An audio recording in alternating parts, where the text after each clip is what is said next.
Welcome back, everybody, to the Calaveria podcast, your one-stop shop for all things supernatural. And if this is your first episode, welcome. This is the Calaveria, where we tell scary stories and talk about all things supernatural. I'm also here with my co-host, Samantha. Hey, what's up, you guys? Glad to have you guys back. Or if this is your first episode, I hope you enjoy it. Yeah, and so today's episode is going to be something, I guess, different that we haven't done yet. I guess it's more of like a formal podcast type, I guess you would say, or something like you would watch on YouTube. We're going to be covering specific cases. But before we get into today's episode, we have some things that we got to talk about. And so first things first, I did want to cover a mistake that I made in the last episode. So I know I said Marine Corps. It's actually Marine Corps. That's my apologies. I know I mentioned I don't really know any military terms, but I mean, I should have at least learned how to say the proper name. But yeah, and so I also wanted to mention another thing. On top of that, in that story, in that same story, we talked about my friend's Alex's experience, right? His experience in the Marine Corps, and it was a very, very crazy story. If you have not heard that, go ahead and listen. It's our last episode that we before this one. But I wanted to talk about is that so recently I got COVID about last week, right? And while I was quarantining in my room, I was just watching a lot of YouTube videos, and I stumbled upon a video by the channel The Paranormal Files, and this is it was a video basically about a ex-Border Patrol's like stories, his like different experiences, and there's a specific timestamp that I want to point out. It's 20 minutes and 45 seconds. So this story is very, very similar to the one that I told, or the one that Alex sent me. Basically, what happens in this, the ex-Border Patrol agent says that there was like some military personnel there as well, and this is late at night, and they had seen there was somebody out there, so they send an agent out there, right, to go get this person. So this agent goes, they end up telling the agent that he's very close to the person that they've been like surveilling, and that the agent ends up saying like, no one's there, like he doesn't know who they're talking about. So they tell him come back, and when he goes back over to the other agents, they end up showing him the footage. And it shows that there's a guy standing directly in front of him with his finger in the agent's face. Like they said, basically almost touching his nose. And that was very, very eerie when I listened to it when I was watching it. Because it's very similar to what happened in Alex's story. Yeah, like someone couldn't see it, but like everyone else saw it, or French saw it. Yeah. And especially because they had it on camera. Yeah. They were able to show him like, look, and that person was there. Yeah. I mean, so that was very weird too. It's also because it's like, he mentions there was like some military guys. That's kind of like what he says, I think, is whereas like there's some military guys. So it wasn't necessarily the Border Patrol. It was the military. Mm-hmm. Very similar. I mean, Alex, Marine Corps, so military as well. So yeah, I just wanted to point that out. And again, that is on the channel, The Paranormal Files. I want to say, like, if you just search up like ex-Border Patrol Paranormal Files, I'm sure it'll pop up. And again, that's timestamp 20 minutes and 45 seconds. But another thing that I wanted to talk about too is, remember when we talked about the La Llorona movie, right? Yeah. So I ended up watching it again. Like I said, I got COVID, so I was very, very bored. And my opinion does not change. That movie is not good. I really, really, really wanted to like be proven wrong and kind of be like everybody else and like, you know what? It wasn't that bad, but no, it was that bad. It's not that scary. Maybe like one jump scare. They didn't do her justice. And it makes me very angry. So, I mean, I know I told you about it and you said that you probably weren't going to watch it. Yeah. I did not want to watch it again. Like, I kind of was just like remembering just not being satisfied. So I was like, yeah, like, nah. I mean, halfway through the movie, I was kind of like, okay, I see why I did not like this movie. So, yeah. That's that. And before we finally get into the stories, there is actually an announcement that we would like to make. So, Samantha, take it away. So, it's back to school time, and I will be going back to school, and I go to school a couple hours away. And so I'm going to be living on campus. So you might not see me in a couple episodes. and we're gonna be figuring out how to record with me, Right, basically. while, I mean, if you guys didn't hear Samantha say school 1,000 times, Yeah. she's going back to school. So yeah, I mean, it's back to school time. Everybody knows how that is. I mean, most of you guys are probably going back to school as well. But yeah, so Samantha does not go to school in the same city as, that we currently living right now. So it's going to be a challenge recording. We don't really want to do it through Zoom because we don't really know how that quality is, but we will be like figuring out, like she said, what to do. So what basically we've kind of like decided is that for some episodes, it may just be me from, here on out. Yeah. So, but for sure, we will still have episodes with Samantha. She's still going to be visiting here and then. And, so this is not the end. It's not like she's leaving the podcast, but for now, I guess it's just goodbye, maybe for like an episode or two. Who knows? But we will for sure keep you guys updated on that, and we will be figuring this out. But if there's nothing else, Samantha? Not that I can think of. All right, then. Without further ado, let's get into the stories.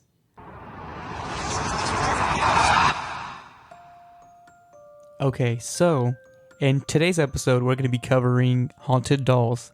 I will be going first. I have a doll that until I started researching, I never heard of, but after that, Samantha's going to be following up with a more well-known haunted doll. So let's get into it. So my story begins in the 1970s in Wagga Wagga, Australia. A man by the name of Kerry Walton was back in his old hometown, and he decided it would be a good idea to explore an abandoned house with his brother. It is said that Kerry was in town for a funeral and decided to explore the abandoned home because it was the signature haunted house that all the children talked about growing up. It was during this exploration of the deserted home that Kerry saw something that caught his eye. He saw something underneath the floorboards, and he decided that he had to find out what exactly was catching his eye. So he searched under the floorboards, and suddenly, he found something that shocked him. I wasn't quite sure what it was. It was terrifying, seeing that face in the dark. He was reported saying when asked about what he had found. Kerry had found what he believed to be the body of a dead child staring directly at him. But it wouldn't be long until Kerry realized that what he was looking at wasn't the body of a deceased child, but actually was an old wooden doll left underneath the floorboards of the home for who knows how long. So, I mean, just like how you said, imagine just peeking underneath and dead kid. That, yeah. But luckily, it was not. And so now this doll doesn't look like your average porcelain doll or like child's toy or your everyday Barbie. This doll looks downright scary. To me, it looks exactly like what you would think like a living, breathing, haunted doll would look like. Exactly like whatever you're picturing in your head. I'm pretty sure this doll matches that description. And I'm going to show you a picture right now, Samantha. Okay. I know you told me you were doing this doll, and I haven't looked at any photos or anything about this doll. I made sure to tell Samantha not to look up anything, but these pictures will be on our Instagram at calaveriapod. So Samantha, let's get your reaction. Let me just show you a picture of the face. I think I've seen this doll. But what? Yeah. And so there you go. That's the doll sitting in its little chair. Yeah, I've definitely seen this doll, but I don't think I've heard the story though, like anything behind it. I've seen this doll before though. Okay. So that's another thing too, is like when I saw it, I kind of was like, I've never heard of this doll, but it kind of looks familiar. And maybe for all you guys listening, you might think the same. Like it might look like your typical doll that you might think is like haunted or scary, right? So, I mean, who knows? So let's continue with the story. So Kerry sees this doll and he feels that this is something that he just cannot leave without. So he decides to take the doll back home with him to Queensland, Australia.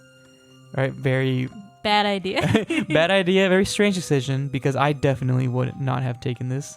But it has been reported that it was on the way back home that Kerry ultimately decides to name the doll Letta, short for Letta-Me-Out. Oh my god. And now it's not exactly certain as to why he names it this. One report said that he chose the name because the doll was said to be moving in the sack that they had put it in, like in the back of the car. And another report said that the name was given to the doll because of its, quote, European gypsy heritage. And see, I don't know if that term gypsy is a negative term. I mean, I know it's known as like a slur, I believe. Okay, so see, I didn't know that. I searched it up and it was kind of like hit or miss. Some people were saying not to, but this is what many reports had said, that this is why he gave it the name, because of the fact that it kind of looked like that. But it has also been said that the name, as I mentioned earlier, was a result of the doll being in that sack saying "Letta-Me-Out." So saying like so like they named the doll supposedly after what it was saying. Mm-hmm. So I mean, it's kind of clever, I guess, play on words, "Letta-Me-Out." But for the remainder of the story, I'll be referring to the doll as Letta. So soon after, he brings the doll home, and this is where things get creepy. The first reports of supernatural events surrounding Letta occurred when Carrie's children woke up one night, terrified, and screaming that Letta had been talking and moving. Many people would also claim to have seen the doll move. Dogs would become aggressive when around the doll, and some even claim to feel sick and have nightmares after being around the doll. Further cementing the doll as haunted, scuff marks would be found in Carrie's home, which the family believed to have come from Letta himself, due to the scuff/scratch marks that were on the bottom of its shoes. And so if you look at that picture that I showed you of it sitting down, which will be in our Instagram, I mean, look at the bottom of his shoes. It looks worn and weathered. It looks like as if like he was walking, and like even the legs look like they're worn almost. Right, like, and I mean, that's what they had said, that there would be scuff marks in the house. And if you look at the shoes, it definitely looks like it was dragged on the floor or whatever, right? And I mean, hey, shortly after, the kids reported that he was moving and talking. What? So, I mean, just goes to show, like, right away, this doll was active. Mm-hmm. And so at some point, Carrie had Letta examined to learn exactly just how old he was and where he had come from. And it was in this like investigation that experts reportedly told Carrie that Letta was around 200 years old. Yeah, and they were able to date the doll by examining the nails underneath its shoes, which, I mean, I'm not big on science or anything like that. Carbon dating, I don't know. Some technical terms, but I mean, that's how they were able to do so. And I believe this was like sometime, I know I said it was like the 1970s when he had found the doll. So, mind you, this is around, 1970s, 1980s. So now the doll is well over 200 years old. Mm-hmm. They were able to date the doll, like I said, by examining underneath the shoes. More specifically, they had said that the doll had come from Eastern Europe. And many believe that it came likely from Romania. And most eerily, watch, this is a shocker. Letta's hair was found to be real human hair. That's just a recipe for like possession or haunting. One thing that I had seen in some of the like reports in my research is that people like also claimed, or not, I wouldn't say people, but like some psychics claimed that the doll also had like a brain.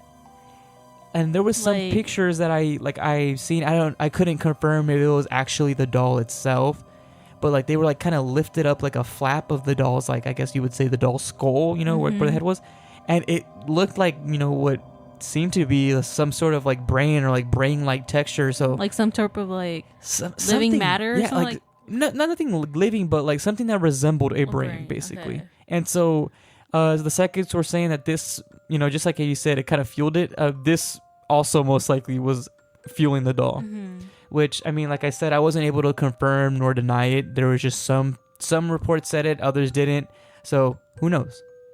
But some few years after the doll had been brought into the home, the Walton family had fallen on hard times, and it was at this point that Carrie decided it would be a good idea to sell Letta for some extra cash. Carrie stated, quote, "We were really desperate for cash at the time, so I drove him to a woman's house who was going to buy him for $400, unquote. But there was a problem. Carrie couldn't sell Letta. And I mean, he literally could not get rid of him. He said, quote, "I physically couldn't get him out of the car. I can't explain it. It was some sort of force stopping me," unquote. it seemed as though Carrie would be stuck with Letta whether he liked it or not. What the heck? And I mean, this is something that like all of the articles that I used when I researched Letta, they all stated this. So this is something that he told many people. And as we'll see later on, Carrie and Letta were on many, like, they were interviewed by many, like, talk shows and news stations. So, like, this is something that he was telling everybody. He physically could not. He would say, like, I don't know why. There was just some force compelling him. So, I mean, who knows? Maybe Letta attached himself quickly to Carrie and just knew, like, hey, you're mine. So, Letta would stay with the family because of Carrie's inability to get rid of him, and Letta soon began to make a name for himself. The doll soon became some sort of celebrity, making appearances on talk shows and news stations, as I previously mentioned. The doll even had the doll even has its very own YouTube channel, titled Letta-Me-Out, so like everything all together, and it has different clips from its numerous TV appearances. And it was in one of these specific clips dated back to 1981, Carrie and Letta appeared on the Australian TV show State Affair. In the clip, you can see that a psychic by the name of Keisha begins to talk about Letta and what may be the reason for all of the unexplained occurrences that surround it. Keisha begins to explain that the energy that she feels from Letta, so she ends up saying, quote, "I get a place, very, very barren. Somebody is sitting there, very quietly. Someone has died. Making this because someone has died." So referring to the doll. "A lot of tears have gone into this. Somebody has persecuted the person who made the doll. People are screaming, shouting at him, calling him names, calling him witch. The person he loved died in an accident or something, and he's made this. There's a lot of hate in it. The hate against the people who killed the person he loves." The interview then asks the psychic whether the hate is carried within the doll, to which she responds, "Absolutely," along with other powerful emotions. And so this leads me to my next point. Carrie had many psychics see the doll. So as I mentioned, he was on numerous like TV shows and all this, and each time everybody wanted to explain, what was possessing the doll, where did the doll come from, and so many psychics had seen the doll and claimed to have like been able to read it. And you'll see that if you look on the YouTube channel. There's many clips of Carrie and Letta with other people, so-called psychics. I mean, I know people like to just claim these certain things, but if numerous people are claiming the same thing, something has to be true here, right? And so many psychics believe that Letta is possessed by the spirit of a young boy who drowned. And just as Keisha, the psychic, explained, the doll was made in honor of the young boy. This could help to explain the innocence of the doll's actions, as it is not known to be malicious. I mean, it was just, little things that would happen. The doll would just talk or move around. Even though it would give people like this weird, like eerie feeling, like the dogs would get aggressive, people would kind of get like nightmares, feel sick. The doll never really did anything, it wasn't like Chucky. It was not like he was going around harassing people. It was just kind of there, making its presence known. And so Letta has stuck with Carrie and his family ever since that fateful day that he found him underneath the floorboards. And if hearing the story of Letta has made you feel a certain connection to it, then you're in luck, because Letta has been known to make numerous appearances throughout Australia. So when I was researching Letta, I stumbled upon a blog called Amy's Crypt, which covered Letta and his story. And I was surprised to see that the person who I assume is named Amy, right, after Amy's Crypt, she actually met the doll, and she got her picture taken with it. In her blog post on Letta, she says that the best way to stay up to date with all of the Letta news and appearances is via his Facebook page, which is also the same as his YouTube, Letta-Me-Out. Meeting the doll is reportedly free, but if you want a picture with Letta-Me-Out, it'll cost you a whole $5. Wow. So, the doll has to make its money somehow. Kind of money, yeah. But not only can you follow Letta on Facebook, but he's also on Instagram at Letta-Me-Out. So all of these different Facebook pages, Instagram, YouTube, it's all Letta-Me-Out. And yeah, that is the story of Letta-Me-Out?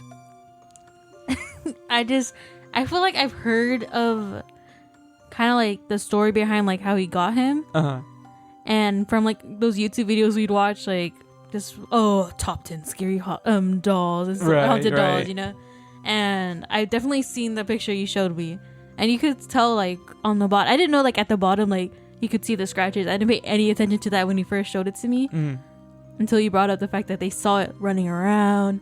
They saw it like walking, and they see the scuff marks on the ground. And also in that picture, if you look closely, like if you kind of zoom into it, you could see the nails that they were talking about that they used to date it. Like it's like directly underneath it. I know I said carbon dating. I don't think they use carbon dating for iron. I am definitely not a scientist. Samantha, though, over here, she actually... carbon dating is for, like, living matter. Okay. Yeah, carbon dating is not for iron nails.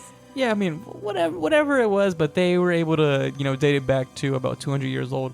But, yeah, like, this doll, it has been, like, reported to be the most haunted doll in Australia. That's what many claim to be, and... I mean, because it's originally from Australia. Yeah. And so this is something that, like, many people know about, I guess. I mean, if you're in Australia, you ask about Letta the doll. I'm sure most people will know about it. And Carrie, as you'll see on the Instagram post, he was fairly young when he found the doll. I mean, he had his kids and everything. But today, Carrie, obviously, he's older now. And Letta has stuck by him ever since. And for all we know, it's, that same reason why he was never able to get rid of it, even though his family was on hard times. I also want to talk about just that the psychic, the one that you like quoted, like how like they were saying like, oh, they feel lost, like someone alone in a room or something like that. Right. And they created this doll. Like to me, like I felt like the sadness that like I was just like, wow, that person was like supposedly killed, like with what they said, like oh, they were killed for making this doll. And so that kind of makes no. Actually, sorry, to clarify it, they made the doll for the person who was killed. So, like, you know how they said that someone was killed? Yes. Oh, I guess I didn't read it. Oh my lord. Okay, so if you guys are like Samantha and you didn't understand that part, so basically the psychic was saying that like she felt the hatred that was within the doll, and it was not because there was like hatred for the boy who was like said to have drowned. It was hatred for the person who had made the doll. Oh. That person was hated because of the fact that he made the doll. So I guess somebody, according to the psychic Keisha, right? If you watch that clip that I mentioned of Carrie and Letta on State Affair, she mentions that person was persecuted for the fact that they made the doll and that somebody killed that boy. That was the only like source that I could see that somebody mentioned the boy being killed. All the other ones I just saw was that like it was a boy that drowned. So, I mean, nobody really other than that one psychic mentioned that he was killed. So, who knows? But she felt that hatred within the doll. And the person who many places said that it was the father of the boy had hatred towards the people that killed it. So, I mean, you can imagine, right? So, that's another thing is that they said that they had made the doll to like resemble the little boy that was ultimately, drowned or murdered. I mean, we have no idea. I mean, 200 years ago, we have no clue what happened back then. And that's basically the speculation around it is most people are pretty certain that it is a child that had drowned and this was making in that child's honor. But yeah, it is very, very scary. And if you watch that clip also, you can just see like the psychic is holding the doll. She's holding Letta, and she's just like consumed by like the emotion. I would I mean, from my understanding, and her voice starts cracking up, like she starts kind of like to whimper and like cry. And at first I kind of was like, what is going on? Like, okay, a little bit dramatic, but then when she started talking about what she was feeling and how it was somebody that had died and it was made for them with all this hate for the people that killed him, I was like, okay, I guess I could see where that's coming from. But I mean, it did catch me off guard because I guess maybe like the doll does have that power, and maybe that's part of the reason why Carrie just can't let it go. Maybe it's like latched onto him like, hey, you're my dad now or something, And Carrie goes everywhere with this doll. Everywhere. This doll goes with him everywhere. Like he states it, if you see those clips, like he talks about it, like, yeah, he takes them with him. He feels like they're inseparable. The family doesn't, I guess now the family's got used to Letta, but in the beginning they didn't like it. And I mean, Carrie didn't care. he couldn't get rid of it. I know, he just felt so attached to it. Like, he just couldn't let go of having Letta near them. Yeah.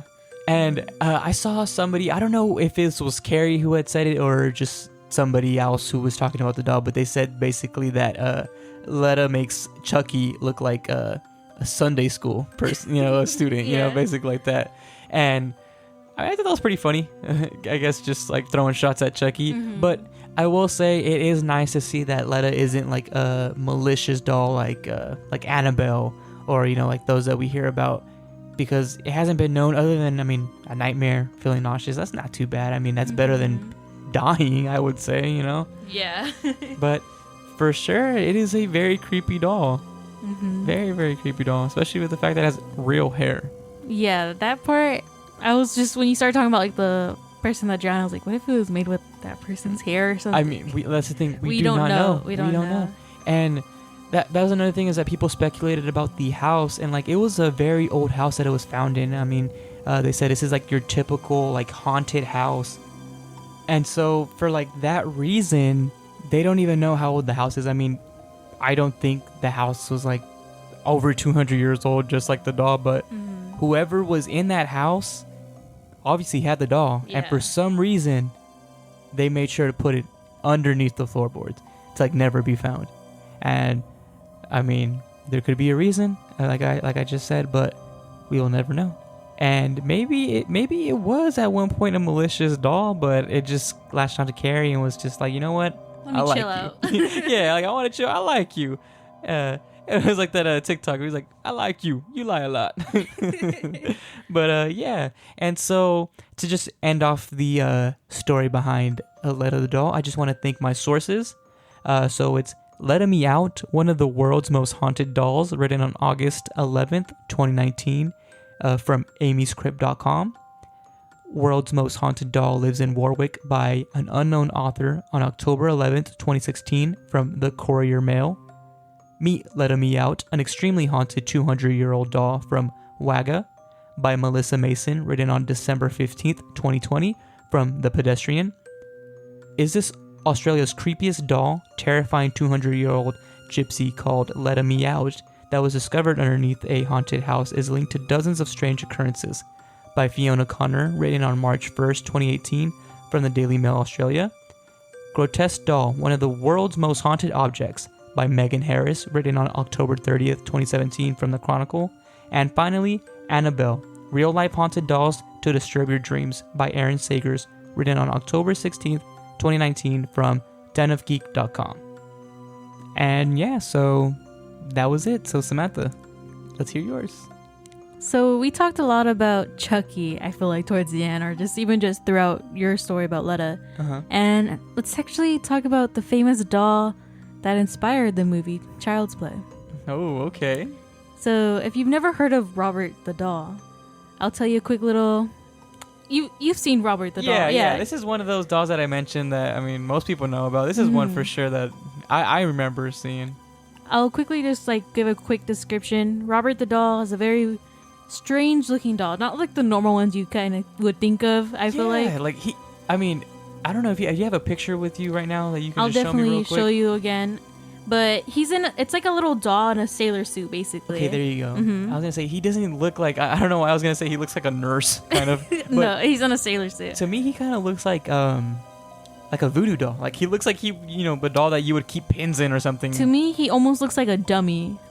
Yeah, something like that. He does have those weird features, and it's a pretty good sized doll for it being like a child, So he also has his little lion that was always just with him, and let's get into his story.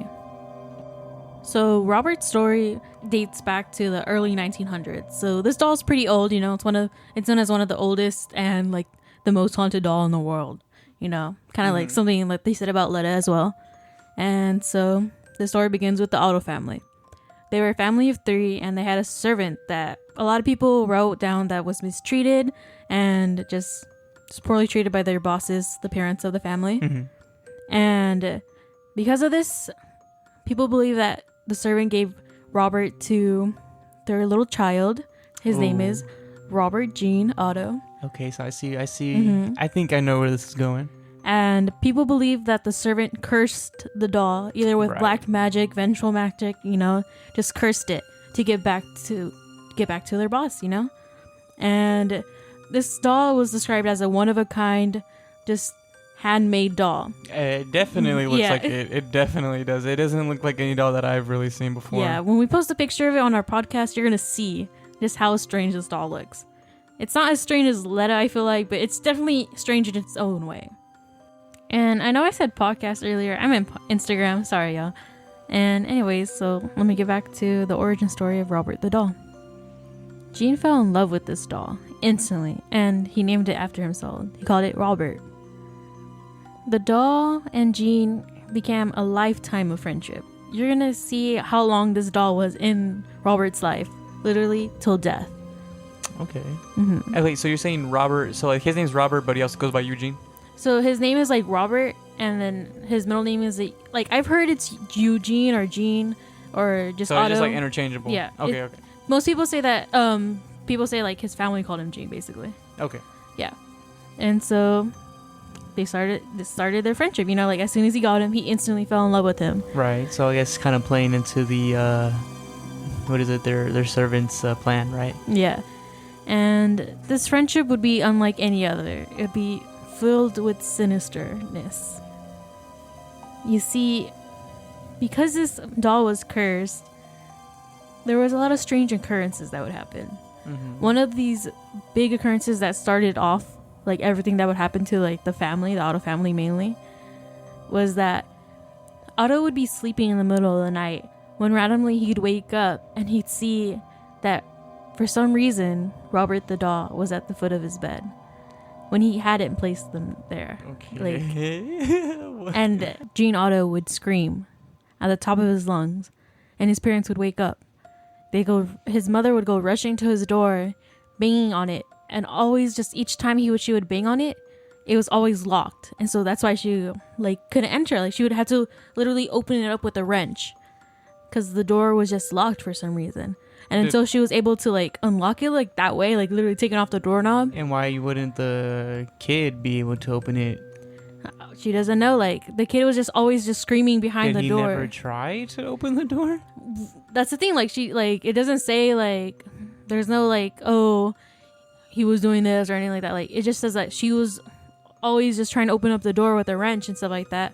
And that when she would finally be able to open it up, he would be seen there underneath the covers of his bed, curled up in a little ball, crying and screaming at the top of his lungs, saying, Robert did it, Robert did it. And then his room would be a mess. Okay. So it's kind of creepy. Yeah. And so all that they would see is that his room, everything is torn up, everything's going crazy. And Robert the doll was just at the foot of his bed, as when Gene saw him, basically. Okay, wait. And so you said this is one of the first things that happened. The first things that would happen to them, basically. Was this a one-time occurrence, or did this happen multiple times? You see, the source I got this from said this would happen, but they kind of told it the first time, basically. Okay, so that's what I was thinking. I was maybe if it was I guess if I had a kid and they're screaming and then can't open the door, and then all of a sudden I open the door and he's just, oh, the doll did it. I kind of be what are you doing? You know? The thing that he was he seemed fearful. That's what they noted. He was curled up in a ball underneath the covers, just as if he was protecting himself from something, and he had tears and he was crying. Right. Yeah. Mm-hmm. Okay. So yeah, I mean that is creepy. Mm-hmm. And so he was saying that Robert locked it and destroyed the room and all that. And Robert, he was there on his bed even though he didn't place them there. That's what he was basically telling them I didn't do nothing. So the kid would wake up to everything a mess and just freak out, and parents would react to that. Yeah, they would come down, just be what's wrong? Why are you screaming? But they couldn't open the door, That's weird. That's kind of like my story where when I told about waking up in my room and not being able to open the door for some odd reason. Okay, so yeah. Okay, that's weird. Now, this wasn't the only strange occurrence that they had. Some other strange instances were Gene's parents hearing their son speak to the doll, and a random different voice talking back. Oh no. Yeah. Oh no. When I read that, I was what the heck? After that, I feel we'd be throwing the doll away, burning it, anything. And they would hear this often, just Robert talking to the doll when they were playing. Okay, so he was scared of the doll, but not scared of the doll. I don't know. Like, he had like a weird relationship. That's what I was saying. Like a very sinister friendship. Okay. Earlier, yeah. I guess that's a good way to describe it. So another thing that they would often like report is seeing the doll talk and giggle, and also seeing its facial expressions change. Oh my lord, how's that? I'm trying to imagine how that would even look Like, on like a doll like that. Yeah, that's what I was trying to think. Like, how would his facial expressions change? Like when you see the picture of it, He looks like he's made out of like some type of like cloth or something. So that'd be very weird. Like imagine like your t-shirt just changing. I know, like making a face at you, like, oh, I'm mad or something. Like, that's weird. But they would hear, talking from it. Like, it would be in the room and they would hear talking. They said, like, oh, they'd see it and, like, it would just have a different facial expression on it. Oh, no, yeah. I would have got rid of it. But some of the oddest experiences, and that I feel like definitely, is explained why it's inspired Child's Play, is because they would often see the doll running up the stairs alone. Oh, okay. Definitely Yeah. not. I would have thrown away the doll. Anytime. Okay, let alone. Okay, the kid will, we'll let that slide, right? Oh, the doll did it. Okay, whatever, go to sleep. He's blaming, yeah. But he's talking to it, and then I hear a different voice. Like, okay, I get skeptical and seeing it move and stuff. But running. Literally running that up the would stairs. be the last straw. Like, that wouldn't even be. Point is, it wouldn't have gone that far. Never. And they would like report this often. Like, they would see out of the corner of their eye something moving. They turn over and they see just Robert just going quickly across like the hall. Anything. They just had different reports of like just seeing Robert the doll in action, basically. Oh my god. And these experiences continued through Gene's life even after his parents passed away. And at this time, he had moved in with his wife Anne. Oh, so he grew up. Yeah, he grew up. Yeah, obviously, okay. Yeah. So, he's been with Robert the doll for like a while. Okay, that's weird. And don't tell me. I just feel like I know where this is going to go. So his wife disliked Robert. Okay. Obviously, I feel like I would dislike Robert too. Good. Yeah. Okay, never mind. She had good vibe this. Check, Uh-huh. So she asked him like, put him up in the attic. Like, I don't care. Like, just put him somewhere. Yes, okay. Like, that would definitely be me. I mean, personally, I would have got rid of it, but okay, I guess that's a step. So after a while of her like pestering him, he finally like listened to her and was like, okay, I'm gonna go put him in the attic. So he puts them there, and he just like locks the attic, just so his kids don't get in, his wife doesn't get mad, But after he would lock Robert up in the attic, Robert grew displeased, and visitors would often hear running or walking, pacing, anything up in the attic. Okay, see, let me stop you there. Okay, now I'm kind of getting just annoyed at this guy. How is it that you're scared of the doll? Okay, he's your friend now, and you know that he's been known to run around the house and do this. Why are you like, this is not normal? What makes you think this is normal? Like, okay, cool, this is your childhood friend. But like, why? Why would you do this? I don't know. The guy just had like a weird attachment to it, I don't know. Oh my god. Man, okay. But I think the scariest thing that visitors would like claim they'd see, or like, let me say, hear, is that they would often hear a demonic giggling. Oh no. Just like, I don't know how that would sound, but that's like, that sounds like it'd be scary. I'd be like, what the heck? Just like, what was that? Yeah. And another thing that little kids like in the neighborhood that the house was in would report is that they would be outside walking somewhere or playing out, in the yard or wherever, and they would often see Robert staring at them in the upstairs bedroom.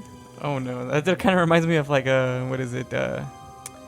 American Horror Story, like the murder house one where like the ghost is just kind of just staring out from the very top. That is weird. But I don't know if you remember, Robert wasn't in the bedroom. He was in the attic. Oh, wait. Yeah. Oh, my God. This is what I was thinking of. Okay, yeah, like the attic didn't have any windows, I guess. Oh, and he was my in the upstairs gosh. bedroom. Oh, my God. And so as soon as like Gene heard of these, he was like, what? Like, what do you mean he's in the bedroom? So he goes to go check in the bedroom, and there Robert was in his little rocking chair staring out the window. In the bedroom. Not in the attic, anything, in the bedroom. What? So he had moved locations, and Like, Gene didn't even freaking know this at all. He was just like living his life until like kids were like, oh my god, Robert's staring at me. Yeah, like what? Like the doll's staring at me. And so, okay, what did he do at this point? So what he would keep on trying to do was like lock him up in the attic, like thinking like, oh, maybe like something like a prank, or like I don't know what he was. Okay, this guy is. He just kept on putting it back, and it would come back, and so he finally just like decided like, okay, Robert, stay there. Yeah, this guy is pissing me off. If I was his wife, I would have left him. I don't know. This is just ridiculous. He's coming up with too many excuses for this damn doll that's been possessed since he was a kid. So Gene Otto died in 1974, and a new family moved into the house, and they had a 10-year-old daughter. Okay. She's the one that found Robert, the doll, and she found him in the attic. Oh my god. Okay. She fell in love instantly with Robert. Oh my god. But her joy was short-lived.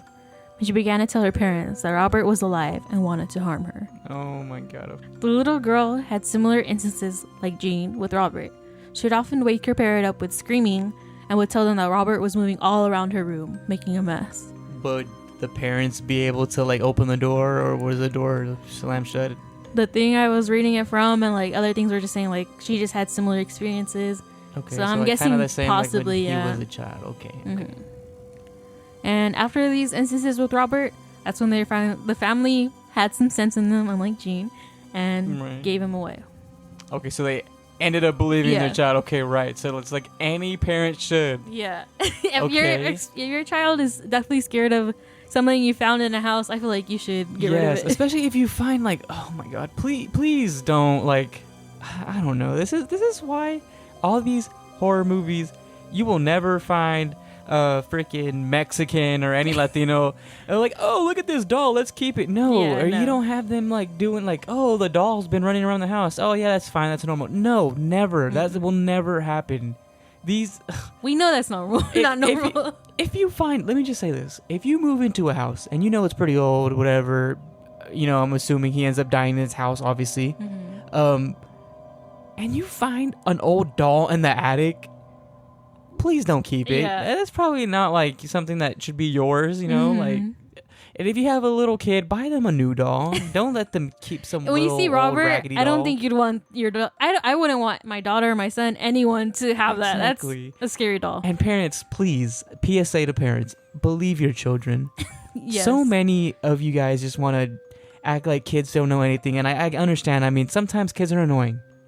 Like, they're annoying, okay? Like, I mean, I was getting annoyed of the kid just kind of crying about Robert the doll, and then all of a sudden he's friends with him. Like, I get it. They can be annoying, but if your kid is constantly telling you that something's going on, chances are something's probably going on, So believe them, please. Especially when they're telling you that the doll is doing stuff. Yeah. That's not normal. Okay. And so today, Robert can be found in the East Martello Museum in Key West, Florida. And Robert's sinisterness hasn't stopped there. Right. People that visit the museum often found Robert with a different facial expression each time they see him. That, or just seeing him move in his case. And they would often hear giggling. Oh my god. And also, if you ever heard of Robert the doll, it's a well-known fact that if you want to take a picture of him, you have to ask him. Okay, yes, I've heard of this. Can I take a picture of you? I've heard of this. And what, like, okay, I've heard of this, like, asking him for a picture. What happens if you don't? Like, if I go and I just take a picture, I just want a picture. Where, like, the curse of Robert the doll is kind of, like, known as, if you don't ask him, you just take a picture, misfortune comes your way, basically. Okay. He will mess with you. Some people have, it is, like, noted that some people have, like, either been in a bad car accident after. Some people say, like, someone has died after, or, like, they just had a horrible trip. Because some people, like, they'll go to Florida, like, oh, Florida's, like, a very, like, people will go to vacation and everything like that. Like, oh, let's go on a ghost tour. And so they go on a ghost tour. They go visit Key West, Florida, and they meet Robert the doll. They're like, oh, this is so, like, baloney. And then their trip after that, bad. They believe it. Yeah. And actually, when I was researching Robert the doll, I found a TripAdvisor comment about this person saying that they went on a ghost tour and that they went to the museum with Robert the doll and that they didn't believe the lady in front that warn them like, hey, there's a sign that says ask him if you're gonna take a picture of him. Oh, so they actually have a sign saying that. Yeah, they actually have like a little sign saying that, I believe. Okay. Yeah. And so let me read you the little comment. It's kind of short, so let me read it to you. Last week we were in Key West soaking up the history and the wonderful sunshine. We're from New Hampshire and we are not strangers to ghostly tales. Little did we realize that Robert the Doll was more than just a tale. We went to the museum and was told by a very nice lady at the front desk, be sure to ask Robert's permission if you want to take a picture of him. I just laughed at such a silly statement. First mistake. Oh my God. We went into the room where Robert was gazing at us. I snapped his picture, not once, but 3 times. Oh my God. We then proceeded into the gallery, where it was air conditioned and there was some beautiful artwork on the walls. I found one painting that caught my eye, and I decided to take a picture of it. That's when it all started. As soon as I snapped the picture, looking at my camera, and it said, no images. All 50 plus pictures that we had taken in Key West were suddenly gone. Oh my gosh. We went parasailing the next day. The boat captain took a video of us in the air. Got back home, and the disc was blank. We went to a camera store, and they told us they found no reason why our pictures were gone, and why the disc was blank. I have also been hearing some strange noises during the night since been getting home. To all who may read this, please listen to the nice lady at the front desk at the museum. Ask Robert's permission if you want to take his picture. Yeah, okay, now you want to listen after something happens. Someone messes with your little vacation. See, if I go to a museum, and is this like a haunted museum, or is it just like a normal historical museum? It's just Key West, Florida's like historical museum, you know? Like, okay, so I guess a like normal museum. Your local museum, right? Like town's museum type thing. Okay, if you go to one of these, and you know it's not a paranormal, right? A paranormal museum. And somebody tells you, hey, if you're going to take a picture of this doll, ask first. Might want to listen. Yeah. You know? Like, come on. I feel like I would follow. I would be like, okay. Like, right? Even if it's a little weird. It'd just be very, like, it'd be weird enough that I actually would listen. Yeah. You know, like, when have you ever heard that, like, oh, ask for the permission? Like, you know, it's an inanimate object, but someone tells me that, I'm probably going to listen to it. If you ever get to visit Key West, Florida, and you go to the East Martello Museum, you'll be able to see letters of people that didn't ask him permission and have had the curse of Robert the Doll, begging him, asking him, Robert, lift up the curse. They're literally writing to the doll saying, oh my God, lift the curse. Like, oh, this happened to me. This happened to me. So they're writing their testimonials. Yeah. Asking for forgiveness. Yeah, basically. And they display that at the museum. They display those letters that they get. Oh my gosh. Wow. Damn. So Robert is ruthless. He does not care. Look at this is one thing. I know you said if I ever go, guys, I'm never going to Florida. I do not. I don't think I will go either. I do not like that place. We all know what's going on, but yeah, if you do, let us know, and please ask him for permission if you take a picture. If not, I mean, you might be writing a letter real soon. And I also want to bring up, like, Robert the Doll has some movies. If you guys want to watch it, okay, I told you about the fact that he had movies, and I told you to watch the preview. Guys, just search up like Robert the Doll preview, like movie preview, and you'll see. One of them is like the curse of Robert the Doll, Yeah, the curse of Robert the Doll, and you'll see like kind of what I mean by like if you want to. It's kind of like very low budget, like kind of awkward. And I watched the main 2, like the first 2 that came out. They're not that good. Like they're very. Stick with Chucky. I know that's what you said, right? That this inspired Chucky.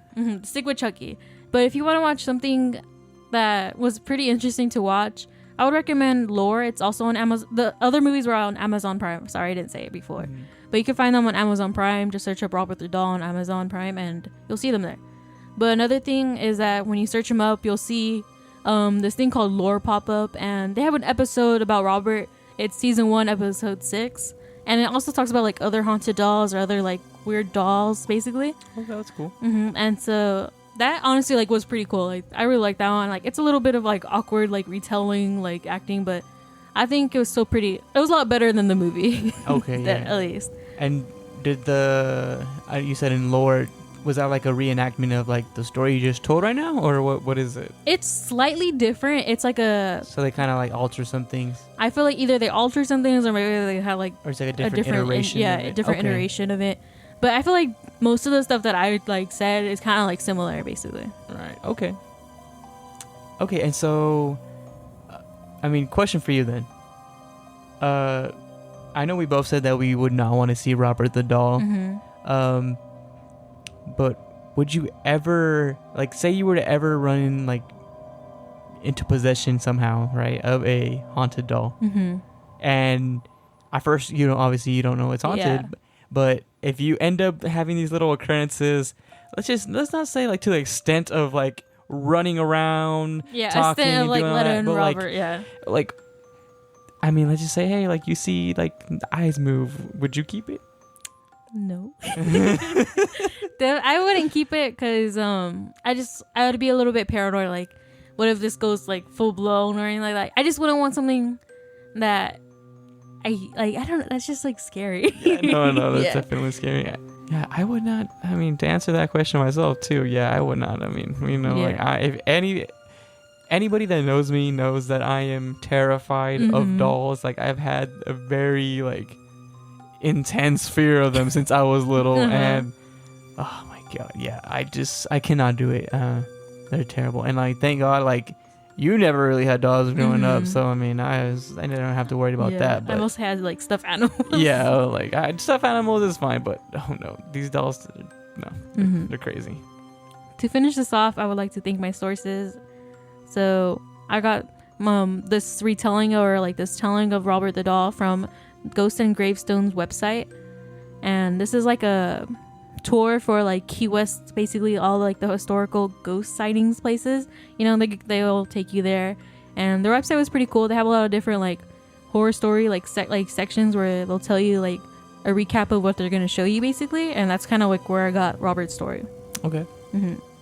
And also you could easily just search up East Martello Museum, and you'll find the museum that what's it called, Robert the doll is in, and you'll be able to buy tickets. I think they're pretty cheap, like $18, Yeah, I mean, it's a local museum. And if you want to look up, remember there's Lore on Amazon Prime, and season 1 episode 6.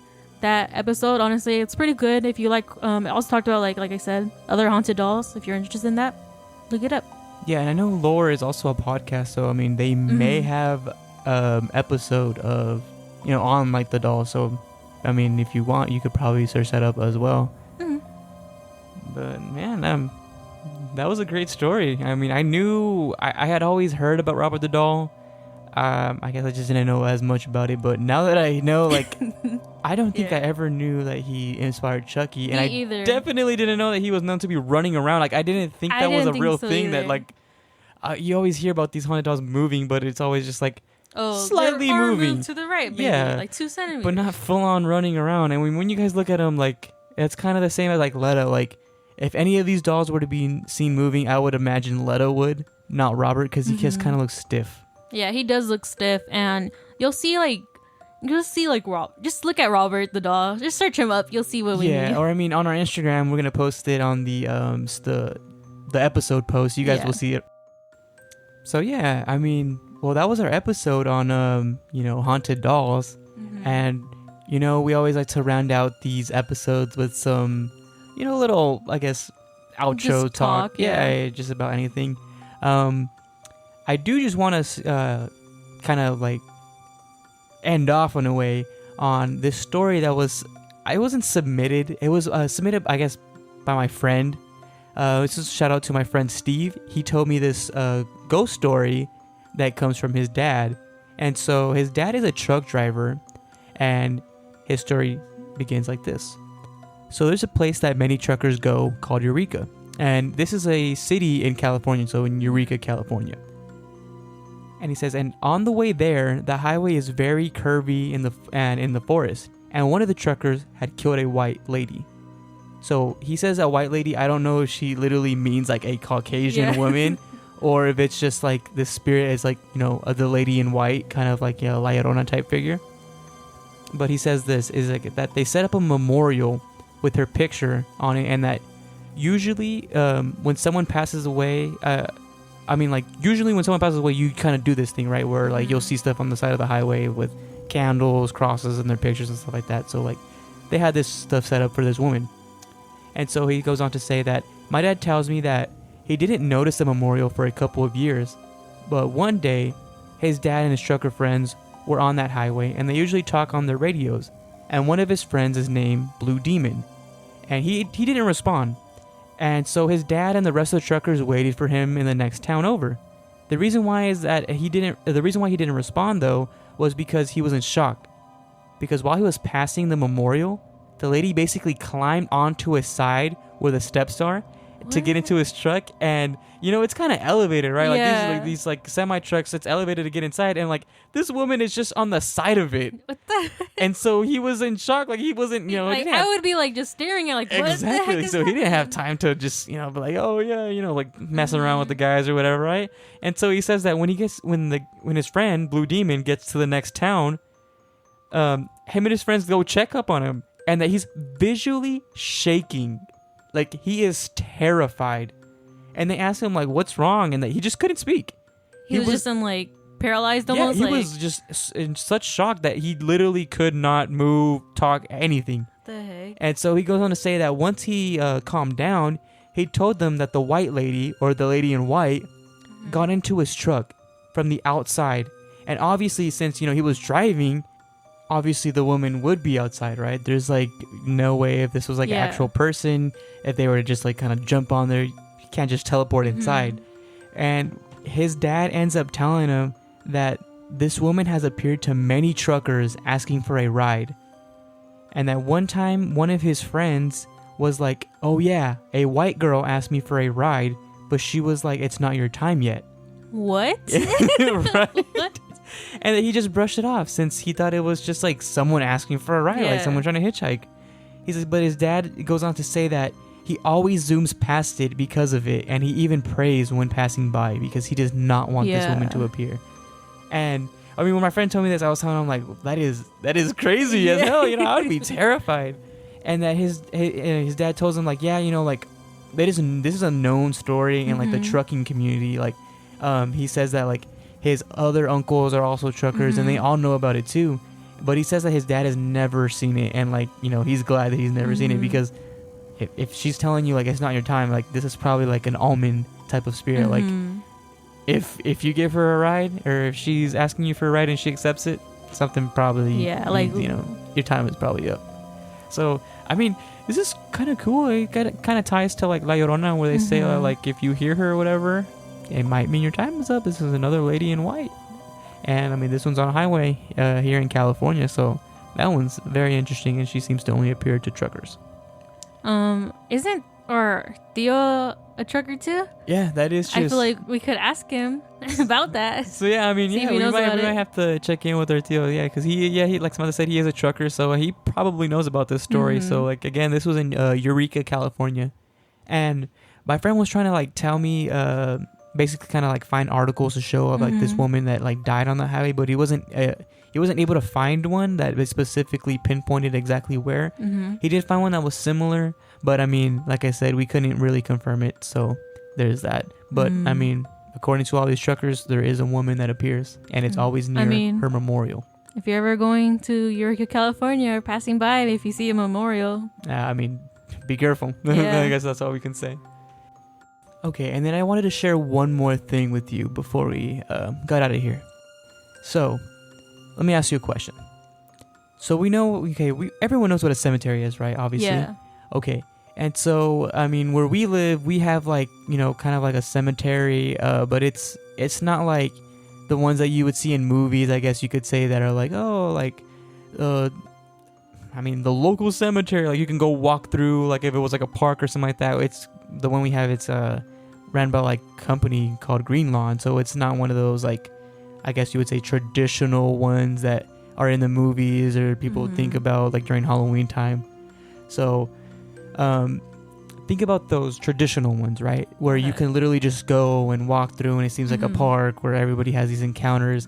Okay, and so you've heard of these, right? These traditional ones, and people have them like also like they have like family cemeteries, or like, oh, I lived across a cemetery. Yeah. Okay. Have you ever heard of a cemetery being located in a restaurant parking lot?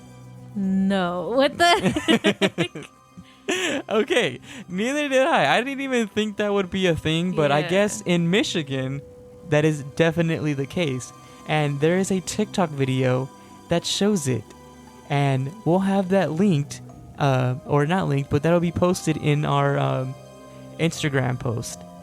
And so yeah, so like this cemetery, it's called Rumsey Cemetery, and it's located in Brownston, Michigan. Dates back to 1834, and it's a pretty small cemetery. Like if you watch the TikTok, I mean, I showed you the TikTok right now.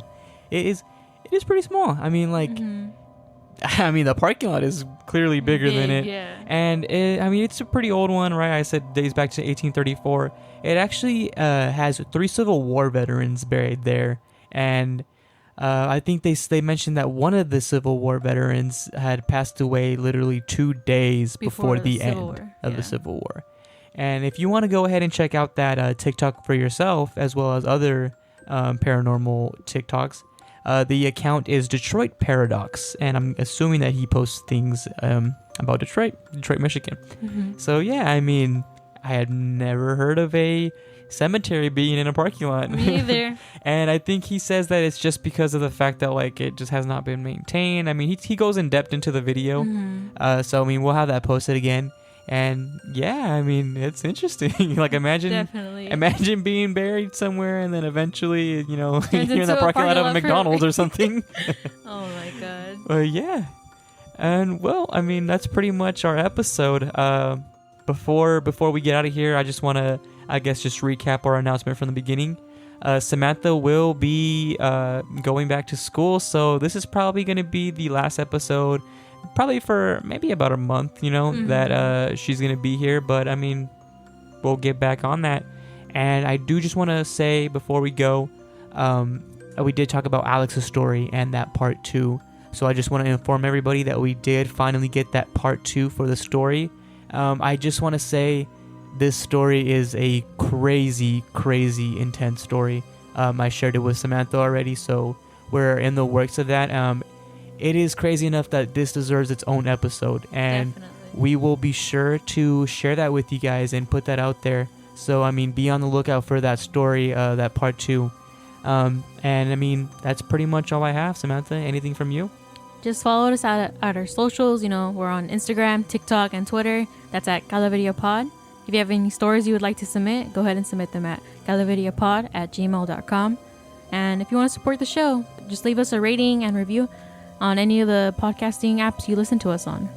Yeah, and if you are listening on, say, like Spotify, you're not able to write a review, that's totally fine. Just go ahead and, you know, leave us a 5-star rating or whatever you feel like we deserve. So, in that case, I think we're all done.